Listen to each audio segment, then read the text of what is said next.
ঢাকার কমলাপুর থেকে হযরত শাহজালাল আন্তর্জাতিক বিমানবন্দর হয়ে পূর্বাচল পর্যন্ত প্রস্তাবিত মেট্রো রেল MRT-1 প্রকল্প নতুন করে আলোচনায় এসেছে। তবে অগ্রগতির কারণে নয়, বরং অস্বাভাবিক ব্যয় বৃদ্ধি ও দরপত্র জটিলতার কারণে প্রকল্পটি এখন অনিশ্চয়তার মুখে। সরকারি প্রাক্কলন অনুযায়ী এই লাইনের প্রতি কিলোমিটার নির্মাণ ব্যয় ধরা হয়েছিল প্রায় ১,৮৩৯ কোটি টাকা, কিন্তু ঠিকাদারদের প্রস্তাবে সেই ব্যয় বেড়ে দাঁড়িয়েছে প্রায় ৩,৬১৮ কোটি টাকা, অর্থাৎ প্রায় দ্বিগুণ। এই বিশাল ব্যবধান প্রকল্পের অর্থনৈতিক যৌক্তিকতা নিয়েই প্রশ্ন তুলেছে সংশ্লিষ্টদের মধ্যে। প্রকল্পটি বাস্তবায়ন করছে Dhaka mass transit company limited DMTCL, আর অর্থায়ন করছে জাপানের উন্নয়ন সংস্থা জাইকা।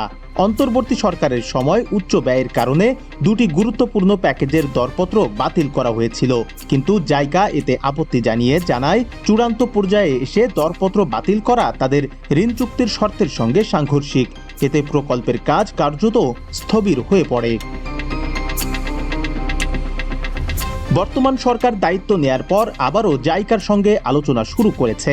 সম্প্রতি অর্থনৈতিক সম্পর্ক বিভাগ ERD-তে অনুষ্ঠিত এক বৈঠকে বিষয়টি নিয়ে বিস্তারিত আলোচনা হয়। তবে জাইকা তাদের অবস্থানে অনড় থেকে জানায়, বৈশ্বিক মূল্যস্ফীতি, ডলারের বিপরীতে টাকার অবমূল্যায়ন এবং নির্মাণ সামগ্রীর দাম বৃদ্ধির কারণে ব্যয় বেড়েছে। এমনকি কিছু প্যাকেজে ১৭০% পর্যন্ত বেশি ব্যয়ের প্রস্তাবও তারা সমর্থন করে।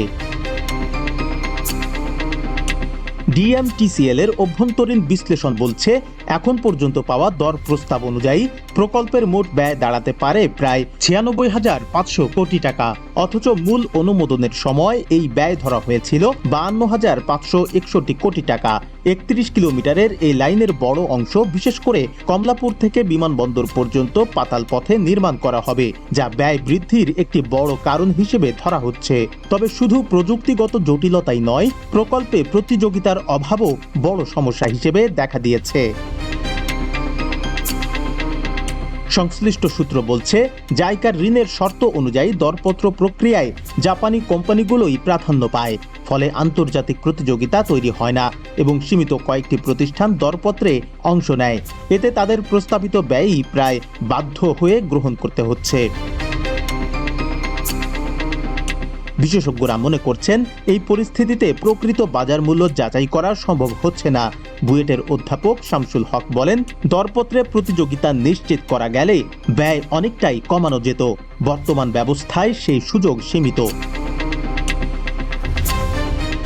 এদিকে একই ধরনের সমস্যায় আটকে আছে আরেকটি মেট্রো রেল প্রকল্প MRT লাইন 5 উত্তর। প্রাথমিকভাবে যার ব্যয় ধরা হয়েছিল ৪১,২৩৮ কোটি টাকা, তা এখন প্রায় দ্বিগুণ হয়ে ৮৮,০০০ কোটির কাছাকাছি পৌঁছতে পারে বলে আশঙ্কা করা হচ্ছে।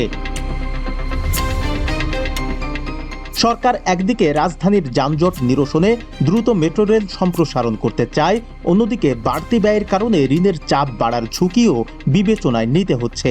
ফলে উন্নয়ন ও আর্থিক বাস্তবতার মধ্যে ভারসাম্য খুঁজে বের করাই এখন সবচেয়ে বড় চ্যালেঞ্জ হয়ে দাঁড়িয়েছে। সংশ্লিষ্ট কর্মকর্তারা বলছেন, আলোচনা চালিয়ে ব্যয় কিছুটা কমানোর চেষ্টা চলছে। পাশাপাশি প্রকল্পের নকশা ও কাজের পরিধি পর্যালোচনার উদ্যোগ নেওয়া হয়েছে। তবে কাঠামোগত পরিবর্তন ছাড়া বড় ধরনের ব্যয় কমানো সম্ভব হবে কিনা তা নিয়ে সংশয় থেকেই যাচ্ছে।